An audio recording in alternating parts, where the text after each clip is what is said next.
Hi, everyone, and welcome to this second season of the podcast that we're running for Furt'Her. Today, we have the chance to host Nikolet Zwart with us. I'm very happy that you are our guest for our first episode of season two. It's a topic that we didn't tackle yet, so I'm very curious to know your thoughts on that industry and what are your experiences. So I would like to ask you, Nicolette, to introduce yourself, and we will start from there. Yes, well, thank you very much for the invitation. I'm very happy to be on a very important subject, women in Web3 or women in technology in general. I'm Nikolet Zwart. I'm a partnerships lawyer. Have been active in agribusiness for 27 years now when I started in 1998. That was my first job in being a lawyer in a law office. And coincidentally, I just got a whole group of seed companies, vegetable seed companies, so breeding companies, who work together in research and development. Those were my clients. So, and that really got me there.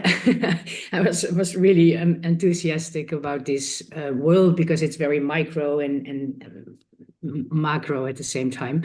So that kept me in the space of being a partnerships lawyer. And of course, I've broadened the field in the meantime, but we will get to that later on, probably. This was just the introduction, and don't get me started because I can just go on talking. I love it. And you know what I love most as well is when you said coincidentally that you ended up like having an interest for a broader topic and depending on your portfolio of clients. That's really something that also match with my own path is that it doesn't have a linear topic line, but coincidentally, I open up a new topic and then I got curious for something else. And then now I can match everything, but but the thing is that it's very inspiring. But I would like to ask you, so you studied law, right? Mhm. And Well, that's then actually so what Coco Chanel said. You have to look over your shoulder to see where you are, how far you've came, and then you see a red thread. But it's, of course, never at the beginning of everything. It's like what you say, the career is you just drop in somewhere and then it catches your attention and you broaden it. So, indeed, but no, totally. Yeah. It's when you look back that you can connect the dots. Yeah. It's exactly, Yeah. yes. And when you had this portfolio of seeds and agribusiness, what inspired you to dive deeper in that sector? Well, the good thing is it's a very small group. So it's only 9 seed companies that together have 85% of the global food supply. Okay. That for me was amazing already 27 years ago. Maybe it were a few more then because they all ate each other. But now it's 9. And you can say that sounds like a risk, having this much power over the global food supply. And at the same time, it's a very big chance to really do sustainable and good because it's so few people that you actually have to talk to. So that for me was something that was really amazing, and at the same time gave so many opportunities to build partnerships, which I started, of course, back then only when I was asked to. There was a big pot of money coming from the Dutch government, who in the Netherlands were very big in agriculture from Yeah. early on. So when there was when we started with public-private partnerships, that was already like 30 years ago. They said, well, we need to do something in research and development. So there's a big pot of money. Can you make the contracts? And then this industry came together and thought together about the new applications you could have in agribusiness. So for me, that was amazing that you could just say, well, we want to research something, let's do that pre-competitive. Yeah. Let's do it as competitors. You can imagine if it's only 9, it's a big competition. And at the same time, because they are so open to cooperate and have a lot of different opportunities globally to cooperate also with public organs. For me, that was a very exciting space. And also because they invest a lot in research and development. It's for them. It's of course nature and it's seeds, but at the same time, if you want to improve and stay in the market, which is already 125 years old or something. They all know each other. And if you want to keep improving yourself, you have to invest a lot in research and development, which they did. So it also gave a lot of opportunities to broaden their own companies. They all started out relatively small, didn't really know how big their impact was globally. It were all multinationals, of course, but always very much internally focused.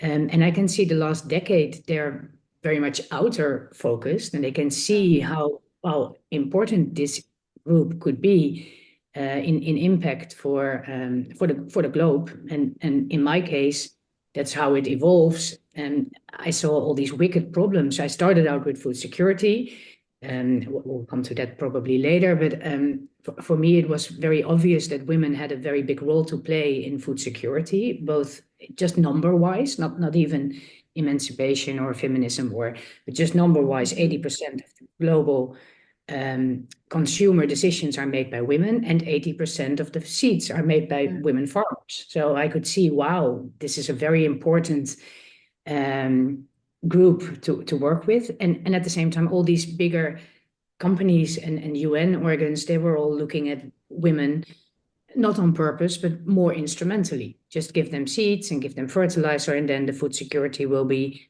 arranged for. And that's why that grabbed me, like, oh, wow, we need to do something with it, because if we're so important, then why don't we know that? And why aren't we in the policy of all these companies and big organs?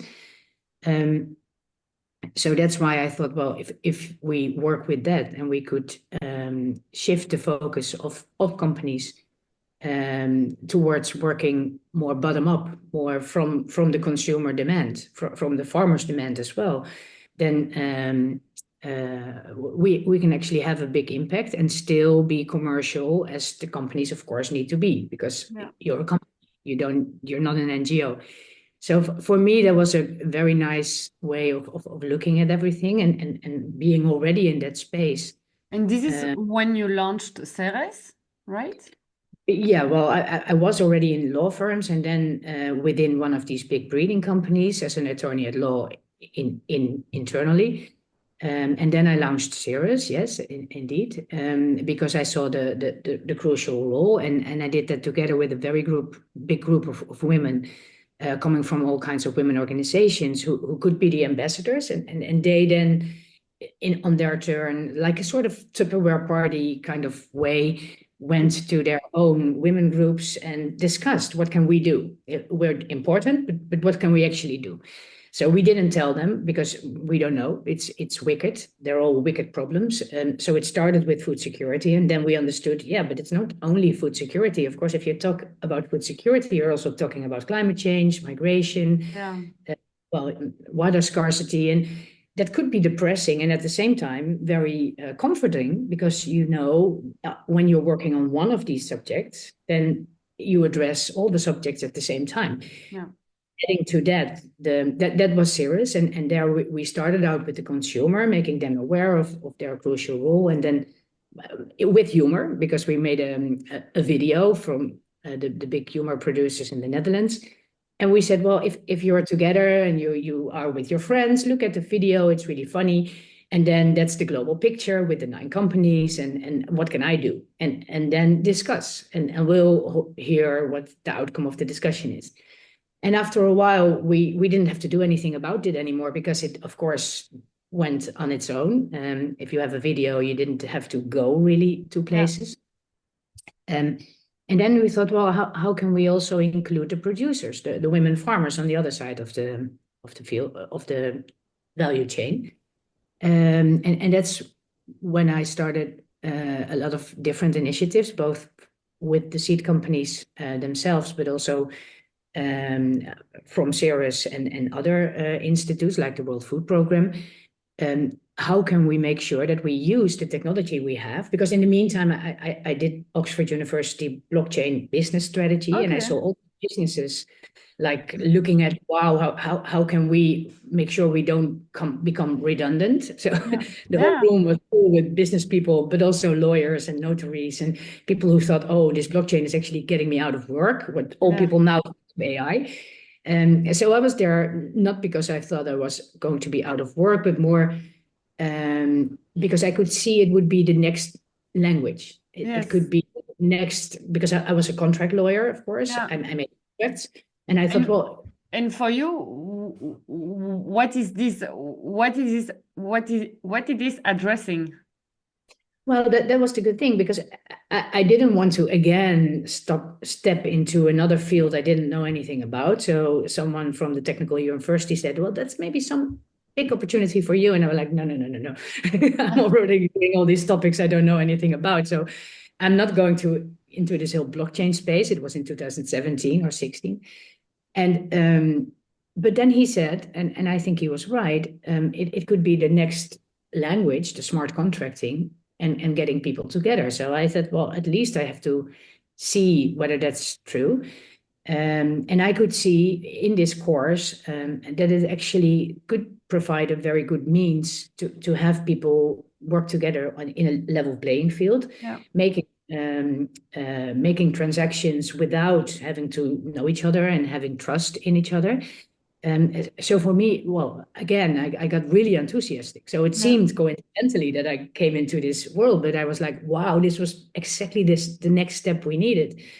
Um, because of course it's not about the tool, it is just a tool, but it is a tool that we never ever had before, where Yeah. we can address all these wicked problems at the same time, simultaneously, and at the same time involve everyone from the smallest smallholder farmer to the biggest UN organ, without creating any dependencies Yeah. or without creating power blocks. Or so it was like, wow, why didn't we have this before?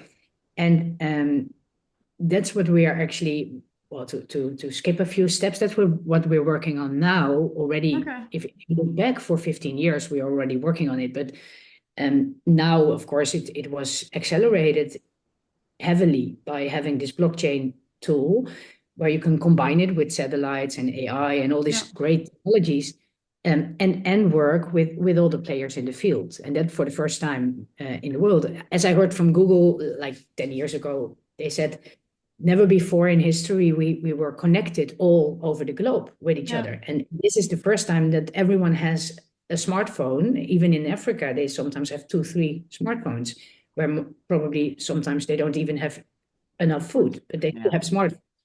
And then they said, like Einstein, I don't know if Einstein said it, but someone said, we have to now think of different solutions to different, well, we have the same problems, maybe bigger now, Yeah. but we have a lot of different solutions, and we have to think in another way than when we created it. So So that's the story of getting to where I'm now.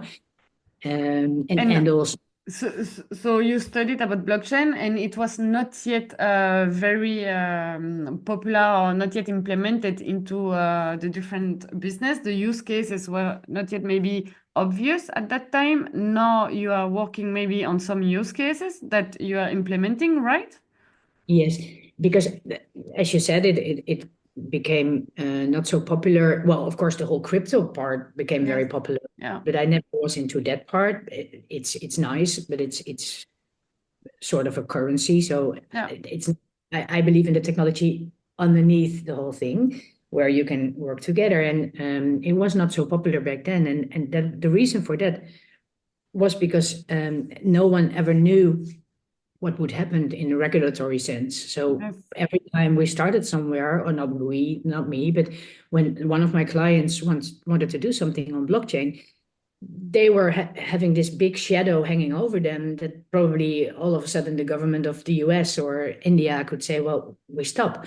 So that's why I started to explore the whole field of the UN organizations, because they're supranational. So they don't, if India says no, then you can still go to China or US. So for me, and also for a lot of accountancy firms and other firms, that was the way to start understanding and grasping the whole field, without having too much of a liability issue, and learning with the clients, because no one ever knew anything about it yet. And it was the way to be already at the forefront. Like I said, with the public-private partnerships, where there was a pot of money and then you did the research, that was mostly also because people wanted to just be in there already before the big hit came. Yeah. And in this case, that was the same. So I worked for UNDP and several of those kinds of bigger companies that did have the budget to, if they had to change, they could change. And Okay. but I'm at the same time, I have a lot of use cases from underwater kind of initiatives that are already building for a long time, but didn't want to come up yet. It's like Okay. That's underwater. interesting. I Yeah. have two questions indeed, because you mentioned that you worked on cases with UNDP for that did not see the light, but could have seen the light. But what was then the barrier for not coming up? And now you're saying, okay, some are underwater, but are not either like coming up. But what is the struggle? It's still the regulatory. Uh, It's becoming better, of course, with the MiCAR. yeah. So in Europe, so we do now see a lot of smaller companies where you can actually compare it with the whole AI thing. When Okay. OpenAI came into the market, then all of a sudden, everywhere, everyone was already doing AI for a few years. So Yeah. they weren't, of course, all of a sudden in existence. They were already working on it for years. And in my case, it started with this Oxford thing, but with someone who did AI, and he did a blockchain application with AI. So most people who are already in the Mm. field of AI are also in the field of blockchain Yeah. and in Web3 in general. So also now with the metaverse and all these Yeah. immersive technologies and extended reality. So it's not like it's the same as I said with the wicked problems. You Yeah. start with one, and then all of a sudden, this whole new world opens up with NFTs and all these different and I always say I just take it step by step. My good thing is I can be very hyper focused for a while, Yeah. only for a while, and then and I'm like, okay, well, this I know now. Hopefully, But I yes, don't. if you are hyper focused and you would have one single solution that you could apply to solve the issue, what would it be? What would be the first and most the one that adds the most value? Well, for me personally, in the things I'm doing, it would be blockchain because I think based on the blockchain, you can do so much more. Mm-hmm. Like, as I said, for me, the blockchain is just another way of cooperating, Yeah. and in a way where you can now all of a sudden have all these micro finance, micro insurance, micro. So you can even start, if we want, we can now start together a cooperative on the blockchain with money involved. And actually we can create a whole country based on blockchain technology. Of course, for that you need to study more and understand what we're doing, but we can actually replicate all things in the real world on the in the Web3 world, which for me was already interesting when we had the Yeah. whole second life. There was, I think, 10 years ago or something. There was one of the first when I was Yeah. working, even 20 years ago, maybe. When I was working at one of the law firms, I said, well, we have to have a law firm in this second life, which was sort of a metaverse back then. And that was already for me, not that I want to have some fantasy world or escape to some other world. That's funny too, but that's not the real life application. I think you can have all these twin kind of Yeah. solutions where you can, while you're in the problems we're in, the wicked problems, with all these new technologies, you can actually have them look at these problems from Mm-hmm. a perspective and then even solve them. Yeah. Like with a calculator, if you have a big sum, you can have a calculator and it solves it for you, even though you would never be able to do that. And I think this is one big calculator. It's One big interesting because calculator. you have the knowledge, you attended a course, you have the vision, but how do you communicate that to your clients, to the partners? Like, are they receptive to what you're bringing to the table? Like, are they open to this change? Yes, that's a very good question, because that was for me the main reason I wanted to do this. Because I as a child I had a lot of things with Africa and everything, but I didn't want to go that way of being a missionary and Mhm, being in an NGO. I really wanted to make impact in what I did, not as me as a person, but in what I could bring to the world. And I think for me, the blockchain opened up so many new possibilities, because all of a sudden we can create bottom-up markets, which are very interesting for all involved, so for yeah. all stakeholders. And for me, that was the main attraction, and that's easy to explain to clients, because um, normally when you would have to have all these lawyers and notaries and banks and all these different regulations, now you can say, well, we can actually step over that and just only look at the creative process and look at what are we actually aiming to build, and how are we going to make sure that we create new markets where they're not yet there. So Mhm, it's actually creating bottom-up markets from coming from the farmer, or that's of course how it started, coming from the farmer or the consumer. They ask for something, and then you can actually say, well, this market, if we want to explore this market, we can already do that from the fields, not have to do it only top down. And then later on, the regulatory mhm, governing bodies, they can follow. But yeah, first, we can already, like we did with Cirrus, we can already involve everyone. yeah, So I'm starting with the clients. They're not clients anymore, of course. They're now cooperation partners, but I'm of course independent. I cannot be paid by people that I'm actually creating a new platform for, or a new market. But with this new market, we want to do it the other way around. We want to have the farmer really ask for new technologies, or yeah, for new seeds, or for anything that is, and in that way you can combine things yeah, to address all these wicked problems. That for me was most important, that we are not only on a single issue. Like you said, if you can have yeah, one magic wand, or magic each some solution, which one would you choose? For me, it is all at the same time. You need all, not only all technologies, but also all stakeholders, yeah, and to convince people in the field, whether they're macro people or micro people. It's always about a win-win-win. So it's yes. always about how can we all be better, because But it can. with reversing a mindset. Exactly. You can create something entirely new. And Yeah, I don't believe in kicking existing systems. I don't believe in, no. that's the value of women in general. We don't want to just only be activists and say this is Mhm. wrong.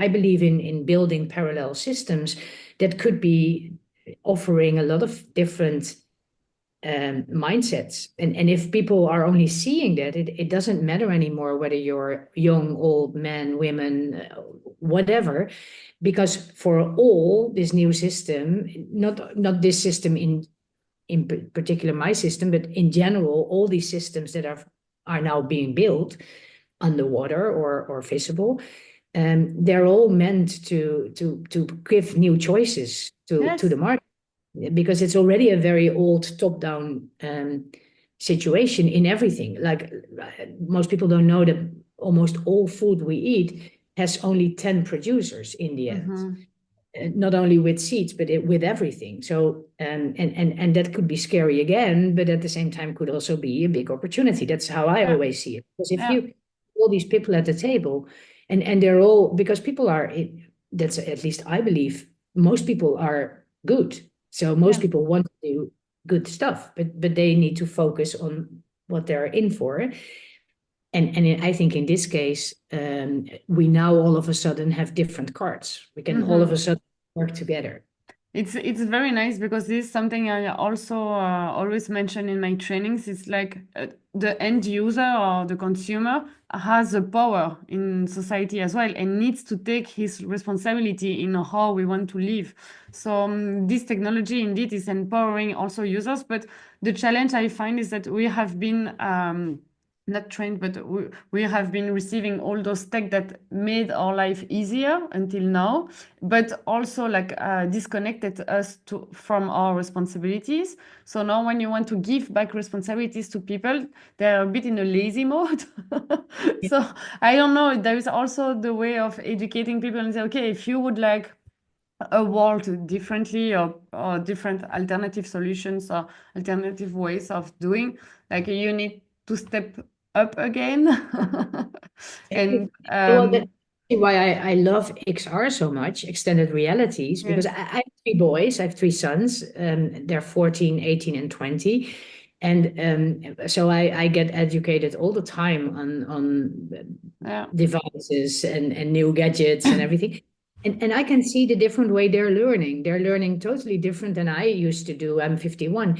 So in my case, I'm just in between. I experienced all these new technologies coming up. I saw how it all made our lives easier yeah, and at the same time created new problems. But if I look at my young boys, they actually don't experience those problems. They just use these technologies like we use calculators for yeah, any skill we have. And I think that that needs to be embraced because yeah, that is a whole new mindset, a whole new, I yeah, think even most people who are born now are different mindsets already. And then they have these different connections they make. I'm very much a focalist on neurodiversity. I really believe in having people work together when they're very wired differently. And then they don't become lazy because they challenge each other and they can okay, do that in all these metaverse kind of extended realities, VR. They're actually doing that already. My three boys are totally differently wired. And if they work together, it's amazing. That's how it and even if I get in as an older woman, that's great because we need all these different brains yes, to work together. And we have the technology to actually facilitate that without having to fight each other because we're so different. We can all of a sudden work together because we can just have the intermediary of technology. So yeah. that's why I'm very much optimistic about And what would goal. you say to consumers? I would say let's stay in your topic. What would you say to consumers that you would like maybe to explain what would be the added value for them to embrace these technologies and what could be their role in the next chapter of Internet of Technology? Yeah, well, I Or the think ones if who have no clue about blockchain. yeah, of course. And we all started out at one point and it's all very confusing, I know, because I from experience I had so many frauds and everything in blockchain and in Yeah, Web3. It's not easy. But at the same time, it is also very exciting and because it's also new and we're very early still. It's still, I say 2017, but still it's such a small group of people who are even in this space. yes, So it's very easy to still get into the space and see it as gaming, see it as something that's really nice to do. And I think that's at least when I talk to people, whether it's men or women, it doesn't matter, or young or old, they're all very much into when they understand how important they are in any field and that they really can do something and that they have impact if they just go in and don't take themselves too seriously, but also understand that what they do matter big time.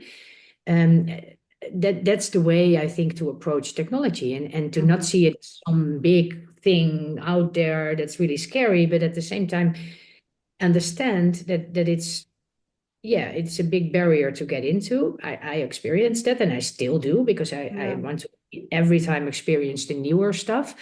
And takes some hyper focus, but well, in my case, it's easy because I was raised by people who were autists. So I'm not autist myself, but I know how to hyper focus. But even if you don't, it doesn't matter. You can still work with new technologies, and that's what I started out with. It's what Coco Chanel said. You have to look over your shoulder to see how far you've come. So I can see so many people who think they don't know anything about technology, like I did, and say, oh, I don't want to know, it's scary. And at the same time, already are working with so much technology without even knowing, Yeah, because it's indeed. in there already, it's everywhere. Yeah. We working with it all day. But the nice thing that you mentioned is that with blockchain technology, since it's user-centric, the goal is that also for people to understand is that it's based on also on our unique personalities and what we would like as individuals. So as you mentioned also at the beginning of the podcast, it's also about gathering collectivity, but based on our individual needs and our individual vision. So it's if you want to step in, it's about you. That's the thing that is really making a change of the internet today. And about the internet of tomorrow is that you can have your say in what will be built in the So, next chapter of internet. So yeah, that's a nice the teaser, but way of presenting how the technology is evolving with which vision towards the end user, the consumer, how it is integrating that part of the big vision of the big society into the technology. So it it's makes it really to be grasped. And for me, it was a little bit concerning that I saw a lot of people um, again talk about women being the consumers. How can we get women into Web3? Well, make sure that they can shop.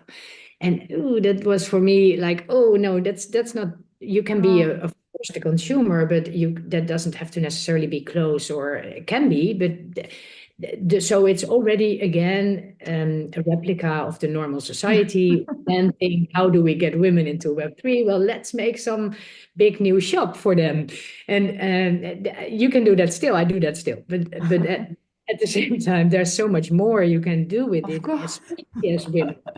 And for me, Yeah, it's concerning that everywhere I come, that is what men say how to get women into Web3. And I'm like, no, no, no, no, let's do it differently. So for me, I think the main message is if we understand how crucial we are for everything, and that could only be as a consumer, but then a consumer in food or in anything that matters on a global scale, you don't even have to understand the whole world. I don't about technology. You don't have to understand about energy and all these wicked things. You don't have to understand. It's even better if you don't, because there are people who understand and they hyper focus and they make, as you said, some technology, and that is very easy to use. And if you just start using it, you will already solve a big part of some problems, and at least be in there. And I think, as it is with everything, it's just a matter of a very long learning journey. yeah, And as long as you find it exciting, it doesn't feel like learning at all. My everything I do feels like hobby, but yeah, that's